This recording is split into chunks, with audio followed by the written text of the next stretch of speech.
बच्चों, आज हम कक्षा 8 का गणित विषय का अध्याय 5 करने जा रहे हैं, जिसमें कि है संयोग और प्रायिकता, प्रश्नावली 5.3। तो बच्चों, इसमें जो है संयोग और प्रायिकता, देखिए संयोग क्या है। देखिए, आपने अनुमान लगाया कि बाहर बरसात हो सकती है और आप प्रतिदिन बरसाती लेकर निकल रहे हैं, लेकिन अचानक आप अगर एक दिन बरसाती लेके निकलना भूल गए और उसी दिन बरसात हो जाए, तो ये क्या कहलाएगा? एक संयोग कहलाएगा ये। बच्चों, इसी प्रकार एक उदाहरण और है। सोचिए, जैसे आपका टेस्ट होता है और आप 5 में से 4 प्रश्न अच्छी तरीके से तैयार कर लेते हैं, परंतु एक बड़ा प्रश्न उस अध्याय में पूछ लिया जाता है जिसे आपने अच्छी प्रकार से तैयार नहीं किया था। तो कभी कभी ऐसा हो जाता है, जैसे कि प्रत्येक व्यक्ति जानता है कि एक विशेष रेलगाड़ी सही समय से चलती है, परंतु जिस दिन आप समय पर पहुंचते हैं उस दिन बहुत देरी से आती है। तो हमें इस प्रकार की कई परिस्थितियों का सामना करना पड़ता है। इसे आप संयोग का सहारा लेकर हम एक कार्य करते हैं। इसी प्रकार इसके बहुत सारे उदाहरण हो सकते हैं। तो ये क्या कहलाता है बच्चों? एक संयोग। बच्चों, अब है प्रायिकता। देखिए, प्रायिकता क्या होती है? किसी घटना के घटित होने की संभावना को प्रायिकता कहते हैं। जैसे देखिए, आप लूडो खेलते हैं और अगर लूडो में आप पासा फेंकते हैं तो आपको पता नहीं होता है 1 आएगा, 2 आएगा, 3, 4, 5 या 6 आएगा, लेकिन आएगा इन्हीं में से एक। या तो 1 आएगा या 2 आएगा या 3 आएगा या 4 आएगा या 5 आएगा या 6 आएगा। तो इसमें कुल परिणाम कितने हैं? 6। तो किसी भी घटना के घटित होने की प्रायिकता इसमें 1/6 है। तो देखिए, 1 आने की संभावना भी 1/6 होगी, 2 आने की संभावना भी 1/6 होगी।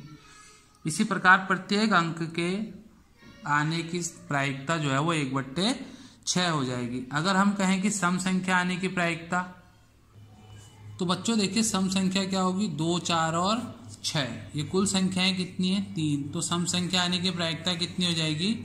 3/6। तो प्रायिकता क्या होती है? संभावित परिणाम बट्टे कुल परिणाम। तो बच्चों देखिए, प्रायिकता बराबर क्या होता है? संभावित परिणाम बट्टे कुल परिणाम। और किसी भी निश्चित घटना की प्रायिकता 1 होती है। देखिए, अगर एक सिक्के के दोनों ओर हेड है तो उसकी जो हेड आने की प्रायिकता होगी वो 1 होगी, क्योंकि उसके दोनों ओर क्या है? चित्त या हेड है। बच्चों देखिए, अब प्रश्नावली 5.3 का पहला प्रश्न है। इन प्रयोगों में आप जो परिणाम देख सकते हैं उन्हें देखिए। देखिए, पहिए को घुमाना, इसमें कुल परिणाम कितने हैं? A, B, C और D। और 2 सिक्कों को एक साथ उछालना। देखिए, 2 सिक्के उछालने पर, एक सिक्का उछालने पर आपको क्या प्राप्त होता है? हेड और ट्रेल। तो 2 सिक्के उछालेंगे तो कुल परिणाम कितने हो जाएंगे? 2 दूनी 4, यानी कि 4 परिणाम हो जाएंगे। तो बच्चों देखिए, पहिए को घुमाने पर कुल परिणाम क्या हो जाएंगे? A, B, C, D।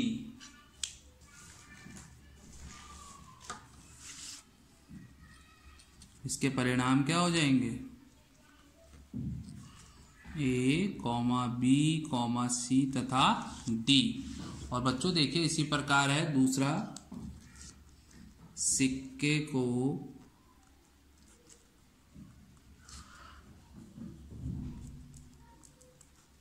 एक बार उछालने पर कुल परिणाम क्या होते हैं? या तो हेड आता है या ट्रेल आता है। देखिए, H का मतलब हेड है यानी चित्त, और T का मतलब ट्रेल यानी कि पट। तो देखिए बच्चों, एक बार उछालने पर H और T आता है। 2 सिक्कों को एक साथ उछालने पर कुल परिणाम, 2 सिक्कों को एक साथ उछालने पर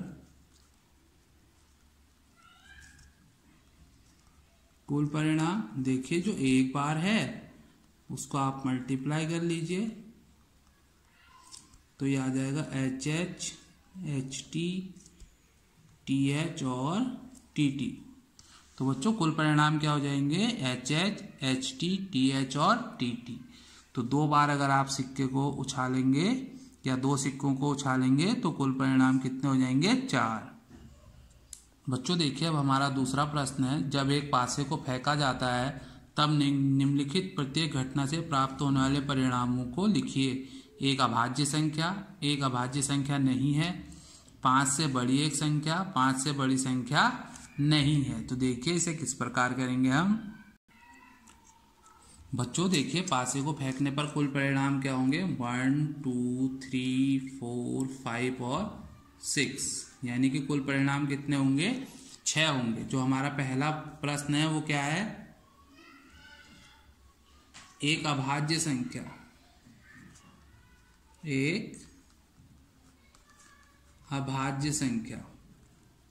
अब देखिए इसमें अभाज्य संख्या क्या है, अभाज्य संख्या है 2 3 और 5। तो देखिए अभाज्य संख्या होने की प्रायिकता, अभाज्य संख्या होने की प्रायिकता बराबर 3/6। देखिए कितने हैं, 1 2 3, तो बराबर 1/2 आ जाएगा। 3 1 जा 3, 3 2 जा 6। बच्चों हमारा दूसरा प्रश्न है, एक अभाज्य संख्या ना हो। तो देखिए इसमें अभाज्य संख्या ना हो,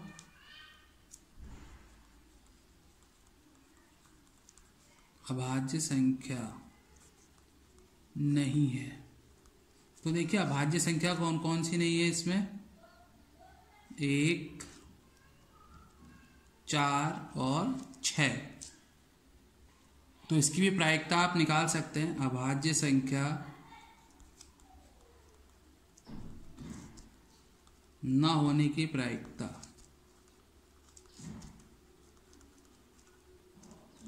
तो बराबर कितना हो जाएगा, 1 2 3, 3/6 बराबर 1/2। तो बच्चों इसका भी जो प्रायिकता है वो कितनी हो जाएगी, 1/2।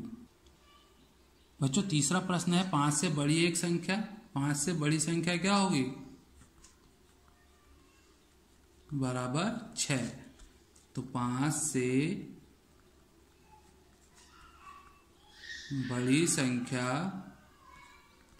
होने की प्रायिकता बराबर क्या हो जाएगा, 1 है, तो 1/6। और इसका जो सेकंड पार्ट है, तो बच्चों अगला प्रश्न है, 5 से बड़ी संख्या नहीं है। 5 से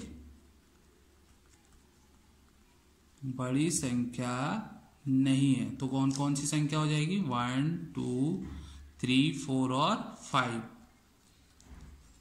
5 से बड़ी संख्या नहीं होने की प्रायिकता बराबर कितना हो जाएगा, 1 2 3 4 5, यानी 5/6। तो बच्चों ये आपका आंसर हो गया। बच्चों अब हमारा तीसरा प्रश्न है, ज्ञात कीजिए। पहला भाग है इसका, प्रश्न 1A में सूचक के D पर रुकने की प्रायिकता। नंबर B है, अच्छी प्रकार से फेंटी हुई 52 ताश की पत्तों की एक गड्डी में से एक इक्का प्राप्त करने की प्रायिकता। C है, एक लाल सेब प्राप्त करने की प्रायिकता। देखिए इसमें लाल सेब कितने हैं, 1 2 3 4, और कुल सेब कितने हैं, 1 2 3 4 5 6 7। तो देखिए इसे किस प्रकार करेंगे। बच्चों देखिए प्रश्न 1A में सूचक D प्राप्त करने की प्रायिकता। तो बच्चों प्रायिकता क्या हो जाएगी, बराबर संभावित परिणाम बट्टे कुल परिणाम। देखिए कुल परिणाम 5 थे उसमें और D एक बार है, तो उसकी प्रायिकता क्या हो जाएगी, 1/5। इसकी प्रायिकता क्या हो जाएगी, 1/5। तो बच्चों ये आंसर हो गया। बच्चों को तीसरे का B है, ताश के कुल पत्ते 52 है और इक्कों की संख्या कितनी है, 4 है। तो एक इक्का प्राप्त करने की प्रायिकता, एक इक्का प्राप्त करने की प्रायिकता बराबर 4/52। तो ये प्रायिकता कितनी आ जाएगी, 1/13। तो बच्चों ये आंसर हो गया। बच्चों अगला प्रश्न है, कुल सेब कितने हैं 7 और लाल सेब कितने हैं 4। तो लाल सेब प्राप्त करने की प्रायिकता बराबर 4/7। ये आपका आंसर हो गया। बच्चों देखिए अब अगला प्रश्न है, 10 अलग अलग पर्चियों पर 1 से 10 तक संख्या लिखी हुई है। उन्हें एक बक्स में रखकर अच्छी प्रकार मिला दिया जाता है। बक्स के अंदर से बिना देखे एक पर्ची निकाली जाती है और निम्नलिखित की प्रायिकता क्या है। संख्या 6 प्राप्त करना, 6 से छोटी एक संख्या प्राप्त करना, 6 से बड़ी एक संख्या प्राप्त करना और 1 अंक की एक संख्या प्राप्त करना। तो देखिए इसे किस प्रकार करेंगे। तो बच्चों देखिए कुल परिणाम कितने हो जाएंगे, 1 से 10 तक की संख्याएं अंकित है पर्ची पर, तो कुल परिणाम 10 हो जाएंगे। संख्या 6 प्राप्त करने की प्रायिकता, तो इसकी प्रायिकता क्या हो जाएगी, एक अकेली संख्या है ये, 1/10 कितनी हो जाएगी बच्चों, 1/10 1/10। बच्चों इसका दूसरा भाग है 6 से छोटी संख्या प्राप्त करना, 6 से छोटी संख्या प्राप्त करने की प्रायिकता। तो देखिए कितने हैं ये, 1 2 3 4 5 यानी 5/10, 5 1 जा 5, 5 2 जा 10, तो कितना हो जाएगा 1/2। बच्चों अगला प्रश्न है, 6 से बड़ी एक संख्या प्राप्त करना, 6 से बड़ी एक संख्या प्राप्त करने की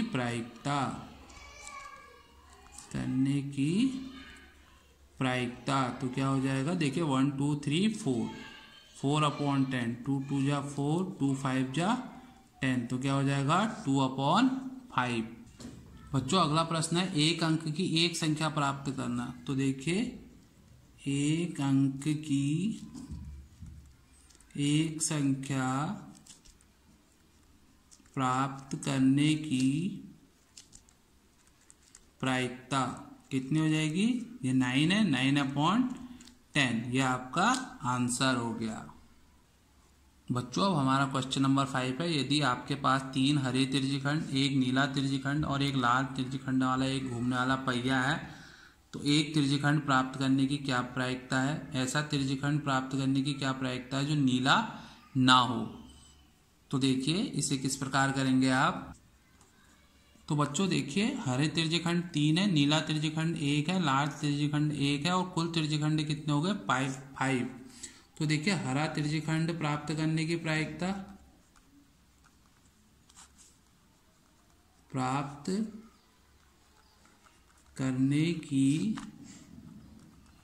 प्रायिकता, देखिए कितने हैं वो 3 है, तो 3/5। नीला त्रिज्यखंड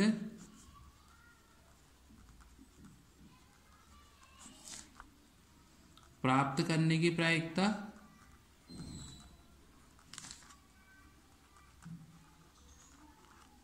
बराबर 1/5। और जो इसका सेकंड पार्ट है, नीला त्रिज्यखंड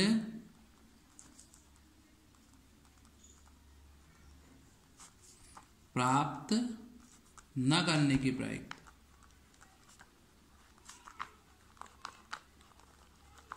तो देखिए क्या हो जाएगा बच्चों 1 - 1/5। एक में से होने की प्रायिकता को माइनस कर देंगे, 5 - 1/5 = 4/5। तो ये आपका आंसर हो गया। बच्चों प्रश्नावली का अंतिम प्रश्न है, प्रश्न 2 में दी हुई घटनाओं की प्रायिकता ज्ञात कीजिए। इस प्रश्न को हम पहले हल कर चुके हैं, उस प्रश्न में मैंने सभी घटनाओं की प्रायिकता भी ज्ञात कर ली है। तो बच्चों सभी प्रश्नों को आप ध्यानपूर्वक करेंगे। कहीं पर भी आपको कोई कठिनाई या समस्या होती है तो आप कमेंट बॉक्स में लिख सकते हैं। अगर आपको वीडियो पसंद आया हो तो लाइक, सब्सक्राइब और शेयर करें। धन्यवाद।